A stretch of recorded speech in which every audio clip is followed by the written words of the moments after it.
Hello everyone, welcome back to another episode of Gaming Basics.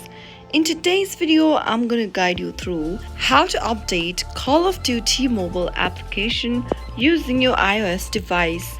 So keep watching the video till the end and don't forget to subscribe to our channel by hitting that subscribe button. Press the notification bell so that you'll never miss another upcoming upload from us. To update your Call of Duty mobile game, first, go ahead and open either Play Store or App Store according to your device. Into the search box, type in COD or Call of Duty. Once you find this application, if you see an update button right where the open button is right now in my case, simply tap on that update button in order to update your Call of Duty mobile app. Wait until the update is completed and tap on the open button to open your updated Call of Duty mobile game and enjoy the latest bug fixes, performance improvement, and much more. That is how you can easily update Call of Duty mobile game right from your iPhone. If the video was helpful to you,